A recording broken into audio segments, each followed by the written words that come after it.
J'ai vraiment compris l'urgence de vivre, la fureur de vivre, ça fait partie de moi et c'est ce que je retrouve chez les Israéliens. Et donc derrière cette chutzpah ou ce manque de politesse à la française, en fait il y a un cœur énorme, il y a une solidarité inouïe. Enfin, moi j'ai jamais vu une solidarité pareille nulle part ailleurs et on a beaucoup voyagé. Une solidarité, une humanité, des valeurs qui sont les miennes depuis toujours, mais là vraiment j'ai jamais vu ça ailleurs.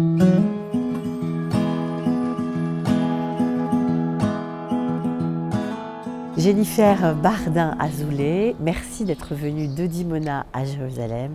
Vous êtes depuis 4 ans en Israël et pourtant, c'était pas du tout évident. Bien que vous avez grandi avec un grand-père amoureux d'Israël. Oui, amoureux du Negev en plus. C'était mon pilier, je crois. J'ai grandi avec lui, j'ai passé beaucoup de temps avec lui. Il m'a transmis son amour de la culture en général, son amour de l'histoire, de la philosophie. Il me faisait lire énormément de choses et voir aussi. J'ai grandi vraiment avec l'émission de Josie Eisenberg tous les dimanches matins. Il n'était pas juif, il a rencontré ma grand-mère qui est juive, au détour d'une rue à Oran, dans les années 50. Et ça a été une histoire d'amour incroyable. En même temps qu'il est tombé amoureux d'elle, il est tombé amoureux du judaïsme. Il a découvert un sens de la famille, une humanité, une chaleur humaine, un amour qui l'a complètement ébloui. Il m'a transmis l'amour d'Israël. Il me disait toujours, regarde comment ils ont réussi à faire pousser des arbres, des fleurs dans le désert. Regarde cette intelligence, le peuple du livre, etc., etc. Je crois qu'il était fasciné vraiment par la culture juive et la philosophie juive. Et c'est vraiment ce qui m'a façonné. Je pense que c'est la plus belle chose qui m'a transmise, en plus de son amour inconditionnel, c'est clair. Je dois dire que c'est moi qui ai donné l'impulsion au départ à mon mari. On s'est rencontrés en France. Moi, j'étais professeure de français à Strasbourg et lui était directeur de la chorale de la Grande Synagogue de la Paix. Et rapidement, il a eu une opportunité de travail à Montréal. Et donc, on a vécu 6 ans à Montréal.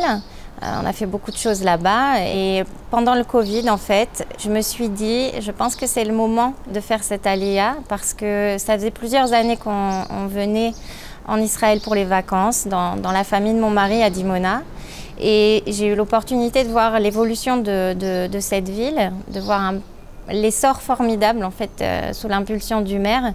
Et je me suis dit, je pense que c'est vraiment le bon endroit pour élever une famille. Et faire une alia qui a du sens, quoi. Une alia très sioniste, très en immersion, loin de peut-être des quartiers très francophones de Tel Aviv ou Ashdod, quoi. C'est sûr qu'au Canada, on a vécu des choses incroyables. Déjà, grâce au travail de mon mari qui est chef d'orchestre, on a beaucoup voyagé. On a vécu des moments qui n'étaient pas du tout prévus, mais qui sont des souvenirs incroyables. Lui, il a travaillé avec Leonard Cohen sur son dernier album. Il a remporté un Grammy Award. Donc, on a été pris un peu dans un tourbillon de folie, puisque à l'époque, il dirigeait la chorale de la Grande Synagogue la plus ancienne d'Amérique du Nord, Shara Shamaim, à Montréal, où Leonard Cohen a grandi. Il habitait vraiment une rue pas très loin, et donc c'est là-bas qu'il allait étant petit. C'est là-bas qu'il se connectait à son judaïsme, et c'est un lieu qui est resté dans son cœur toute sa vie. Et puis, pour ce dernier album, il a appelé mon mari en lui disant « Je veux que tu fasses quelque chose de beau, que tu ramènes la chorale professionnelle de la synagogue sur cet album. » J'ai assisté aux enregistrements en studio et c'était incroyable. Comment, justement, on quitte tout ça, en gros, pour arriver en Israël, mais pas seulement en Israël, à Dimona, une petite ville du Sud. Oui, ça surprend beaucoup. En tout cas, ça suscite toujours des réactions assez comiques. Tous les questionnements qui ont surgi avec l'arrivée du Covid ont fait que les concerts étant annulés, le fait de se retrouver comme ça un petit peu en vase clos, ça nous a permis, je pense, d'approfondir notre projet d'Alia et puis d'y voir plus clair, étant donné que c'était la meilleure option qui se proposait à nous. Mis à part le fait qu'on avait cette envie aussi de se rapprocher de la famille de mon mari, retrouver un petit peu cette cellule familiale, on avait surtout ce grand projet de contribuer au sud du pays. Et pour mon mari, je pense que c'était rendre justice à cette ville qui, comme beaucoup de villes de périphérie, ont une image très négative. Et voilà, moi je suis la première à avoir été témoin de l'évolution. Je dois dire que là, ça fait 4 ans qu'on y habite, mais déjà 3 ans avant de faire l'Alia, j'ai vu des choses incroyables. Au niveau de l'éducation, c'est une ville qui est une des meilleures en Israël.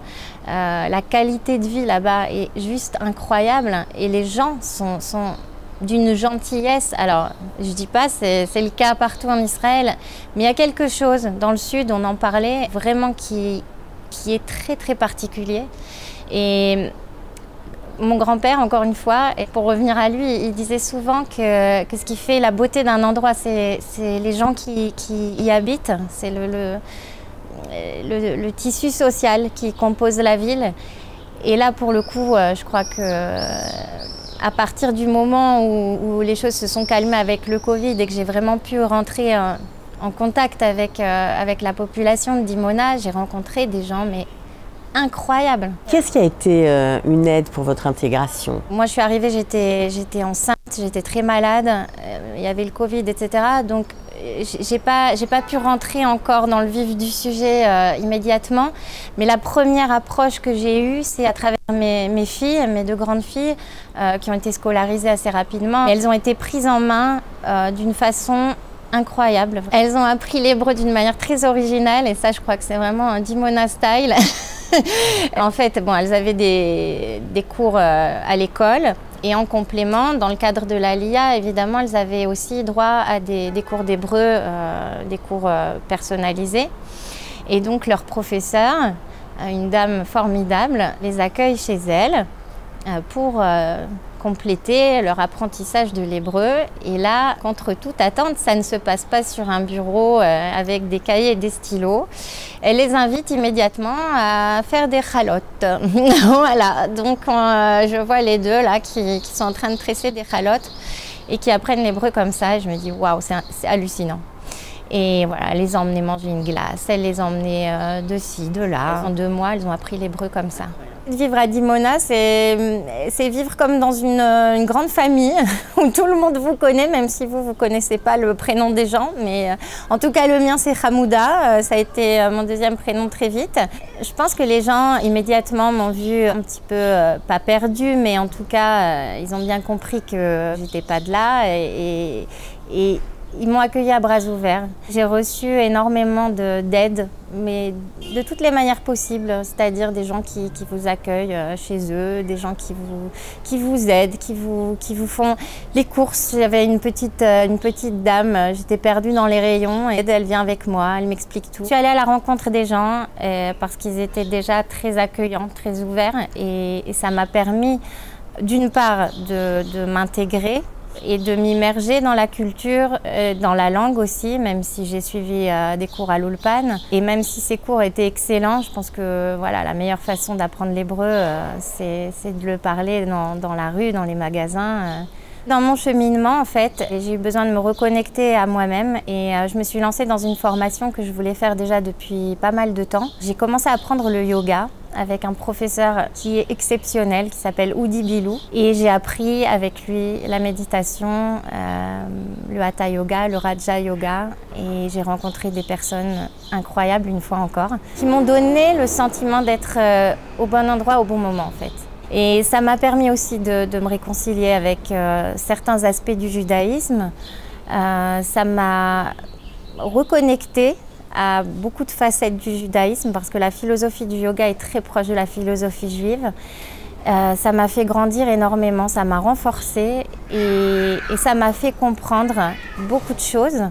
À savoir que la première, et c'est vraiment un grand conseil que je donne aux futurs Olim, souvent, c'est qu'il ne faut pas chercher ni la France ni le Canada, dans mon cas, en Israël. Il faut juste être là, au présent, et ressentir et voir ce qui se passe et comprendre les gens. Parce que je crois que ma grande erreur, c'était d'avoir beaucoup d'a priori, que ce soit vis-à-vis des Israéliens en général ou même de Dimona. Au départ, je voyais un petit peu comme un endroit un peu trop éloigné de tout. Et c'est aussi l'image que les gens renvoient de cette ville.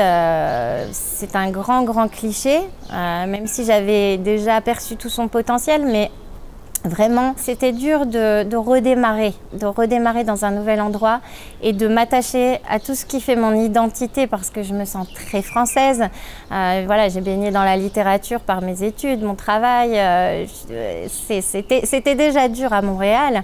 Alors voilà, en arrivant là-bas en plein Covid, évidemment, c'était compliqué. L'ironie du sort, c'est qu'aujourd'hui, c'est moi qui essaye de convaincre et surtout de faire découvrir déjà la ville de Dimona auprès des Olim de France spécifiquement, même si je vais être amenée à aller également en Amérique du Sud et en Angleterre et en Amérique du Nord. On a un maire vraiment qui croit beaucoup en moi, qui m'a ouvert beaucoup de portes. Je pense que voilà, au jour d'aujourd'hui, pour moi, c'est une évidence que d'habiter à Dimona, d'élever ma famille là-bas. Je vois mes enfants qui s'épanouissent, qui grandissent bien. On est dans une ville très sécurisée, très belle et très facile à vivre au quotidien. Parce qu'on pense toujours, oui, la plage, avoir la mer. J'adore la mer, hein, mais je sais très bien que dans mon quotidien, je n'aurai pas le temps d'y aller tous les jours. Donc, je préfère cette qualité de vie qu'il y a à Dimona et surtout ce dynamisme et cette sensation de contribuer à quelque chose, de faire partie d'un élan.